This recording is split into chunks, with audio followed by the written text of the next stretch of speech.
যারা জিলাপিয়ার সিন্নির মোহব্বত রাখে, অন্তরে জিলাপিয়ার সিন্নির মোহব্বত, মুখে মুখে রসুলের মোহব্বত, তারা কখনো রসুলের মোহব্বতে বের হয় না। তবে তাদের কোনো বক্তা ভান্ডারি মামলা হলে কিংবা পুলিশ দৌড়ানি দিলে ঠিকই রাস্তায় মিছিল নিয়ে বের হয়ে যায়। ওদের লজ্জা হওয়া উচিত বেটা। রসুলুল্লাহর মোহাব্বতে ব্যানার দিয়ে কখনো মাঠে নামতে পারো নাই। আর তোমাদের ভান্ডারি ডিজে নাচে, ডিজে গান গায়। এমন একজনের জন্য মাঠে নেমে গেছে যুবকরা।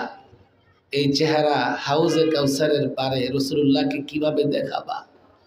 ওয়ানুমিনু বিহি ওয়া নাতাওয়াক্কালু আলাইহি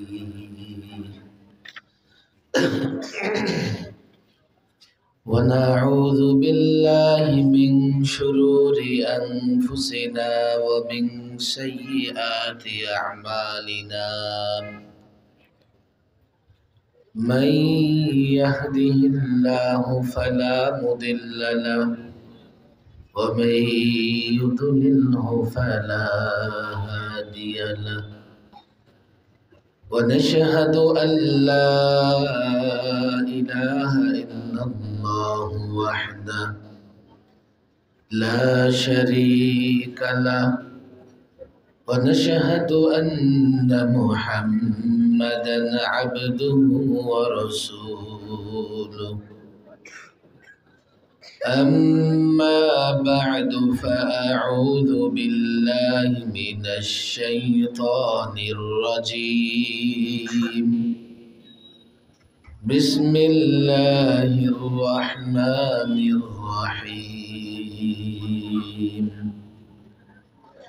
يريدون ليطفئوا نور الله بأفواههم الله متم نوره ولو كره الكافرون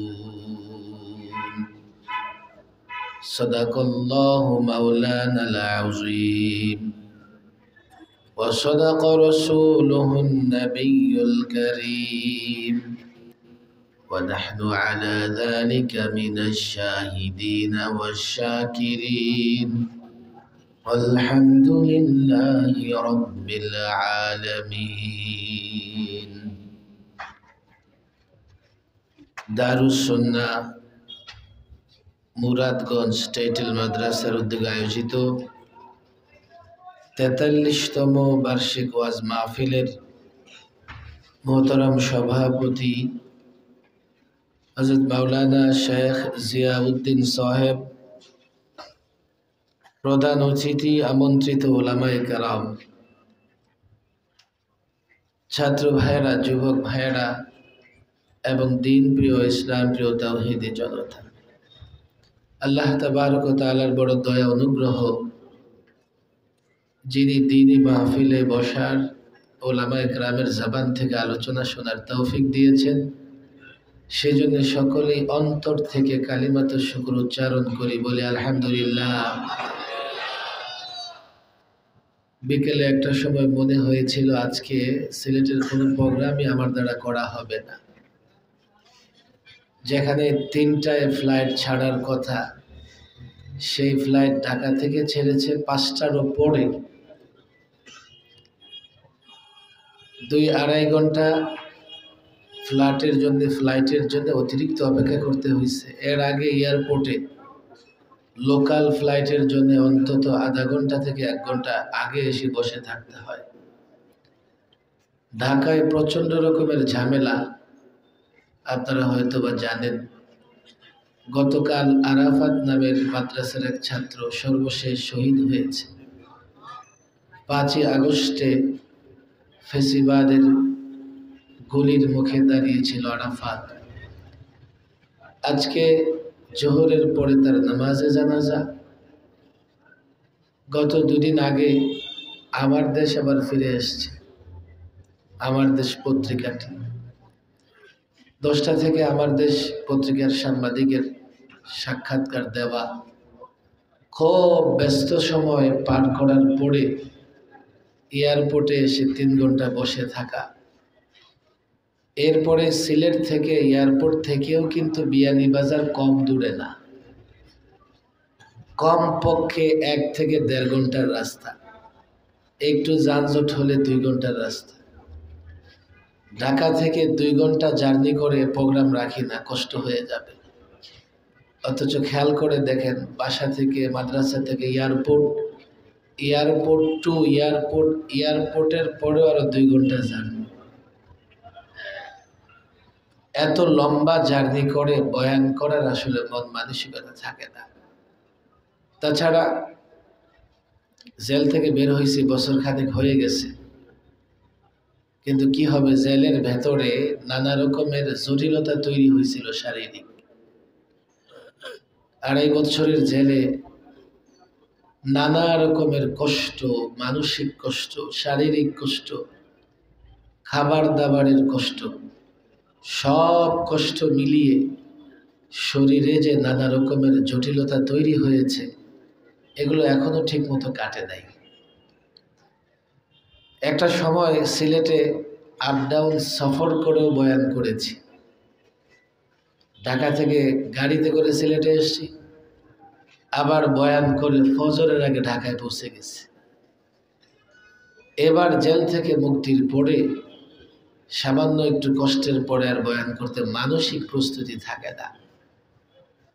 এরপরেও আল্লাহ তাবারক ওয়া তাআলার বড় দয়া, যদিও আসার পরপরই আমার আলোচনা করার কথা ছিল, একটু বিলম্ব হলেও আল্লাহ তাবারক ওয়া তাআলা এই মাদ্রাসার একটা দ্বীনি প্রতিষ্ঠানের মাহফিলে এসে উপস্থিত হওয়ার তৌফিক দিয়েছেন।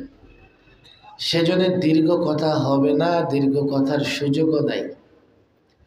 আর অনেক ওলামায়ে কেরাম আছেন, ওনারা আলোচনা করবেন। ভারতের মেহমান এসেছেন না আসবেন? গতকাল হয়ে গেছে, মাশাআল্লাহ। তো আজকে তো অনেক লোকজন, আজকে আরো গুরুত্বপূর্ণ মেহমান বাকি আছে। কেউ ওসামা সাহেব আছে আর পীর সাহেব আছে, মাশাআল্লাহ। ওনারা হয়তো বা যথাসময় চলে আসবে, আমি জানি না কে কোথায় আছে। লম্বা আলোচনা করার জন্য সময়ও লম্বা দরকার, লম্বা আলোচনা করার জন্য মানসিক প্রস্তুতি, শারীরিক সক্ষমতাও দরকার। দীর্ঘ আলোচনা হবে না। তাছাড়া মাহফিল অনুযায়ী ময়দানটা একেবারে ছোট্ট, ডান দিকে বাঁ দিকে অনেক দাঁড়িয়ে আছেন, দেখেন না আপনারাও যে বসছেন একেবারে চাপাচাপি করে বসে আছে, সামনেও জায়গা নাই যে লোকেরা বসবে। এরপরে অনুরোধ করব, রাস্তাঘাটে যারা আছে যতক্ষণ দাঁড়ায় থাকা যায়, বয়ান যেহেতু লম্বা হবে না, আমি আশা করি দাঁড়িয়ে থাকতেও কষ্ট হবে না। যারাই যে যেখানে আছে, আমি জানি না মাইকের আওয়াজ ঠিক মতো পৌঁছতেছে কিনা, আমার কথা কি ক্লিয়ার হচ্ছে? আলহামদুলিল্লাহ। তাহলে পেছনে যদি বসার জায়গা করা যায় করে দাও। আর স্বেচ্ছাসেবকরা চেষ্টা করতেছে, যেহেতু টাইটেল মাদ্রাসা 43তম মাহফিল, নিঃসন্দেহে এই মাদ্রাসার ছেলেরাও যথেষ্ট কর্মঠ এবং যথেষ্ট হিম্মত সাহস রাখে। আমি ছেলেদেরকেও বলবো, তোমরাও আসো, দাঁড়িয়ে যাও, স্বেচ্ছাসেবক হিসেবে দায়িত্ব পালন করো। বড় আমি সাধারণত জেল থেকে বের হওয়ার পরে লম্বা কথাই বলি, যদিও ডাক্তার চরমভাবে নিষেধ করছে, এবং লম্বা কথা বলার কারণে আমার যা ক্ষতি হচ্ছে আমি তাও দেখতে পাচ্ছি নিজ চোখে। এরপরেও লম্বা কথা কেন বলি? আঘাতে আঘাতে আমাদের ভেতরে এতটা ক্ষত তৈরি হয়েছে, লম্বা কথা না বললে নিজেদের ব্যথার কথাগুলো মানুষকে বলতে পারি না, বুঝাইতেও পারি না। এই যে আজকে আরাফাত শহীদ হয়েছে, জুলাই এবং আগস্টের আন্দোলনে কমপক্ষে 100 জন মাদ্রাসার শিক্ষার্থী শহীদ হয়েছে। শুধু জুলাই এবং আগস্টের আন্দোলনে, এর আগে গত 16 বৎসর সবচাইতে বেশি রক্ত দিয়েছে আলেম ওলামা, মাদ্রাসার ছাত্র, টুপি দাড়িওয়ালারা। জুলাই আগস্ট 15 দিনের আন্দোলন, 16টা বৎসর ফেসিবাদে জালেম সরকার শুরু করেছে আল্লামা মুফতি আমিন রহমউল্লাহকে দিয়ে। 21টা মাস আল্লামা মুফতি আমিন রহমউল্লাহ গৃহবন্দী ছিলেন। তিলে তিলে তাকে গৃহবন্দী করে মৃত্যুর দিকে ঠেলে দেওয়া হয়েছে। এরপরে আমরা শাপলায় গিয়েছি। কেন গিয়েছি? যখন শাহবাগে ব্লগাররা আল্লাহর পয়গম্বর আল্লাহর নবী মুহাম্মদ আরবিকে নিয়ে কটূক্তি করেছে। যখন নবী রসুলদের নিয়ে কটূক্তি হয়, কোন নবী রসুল প্রেমিক ঘরে বসে থাকতে পারে না। তবে তারা পারে যারা জিলাপি আর সিন্নির মোহব্বত রাখে, অন্তরে জিলাপি আর সিন্নির মোহব্বত, মুখে মুখে রসুলের মোহব্বত। তারা কখনো রসুলের মোহব্বতে বের হয় না। তবে তাদের কোনো বক্তা ভান্ডারি মামলা হলে কিংবা পুলিশ দৌড়ানি দিলে ঠিকই রাস্তায় মিছিল নিয়ে বের হয়ে যায়। ওদের লজ্জা হওয়া উচিত বেটা। রসুলুল্লাহর মোহাব্বতে ব্যানার নিয়ে কখনো মাঠে নামতে পারো নাই। আর তোমাদের ভান্ডারি ডিজে নাচে, ডিজে গান গায়। এমন একজনের জন্য মাঠে নেমে গেছে যুবকরা। এই চেহারা হাউজে কাউসারের পারে রসুলুল্লাহকে কিভাবে দেখাবা? দেখাতে পারবে না। যদি সহকান সহকান যা বেটা, আমি নবীর হাতে হাউজে কাউসারের পানি পান করতে আসছি, অথচ দুনিয়াতে আমি নবীকে নিয়ে কটূক্তি হয়েছে, তোমার রক্ত গরম হয় নাই। আর ডিজে নাচে, ডিজে গায়, এমন একজনের জন্য মাঠে নামছো। রসুলুল্লাহকে ওরা চেহারা দেখাতে পারবে না।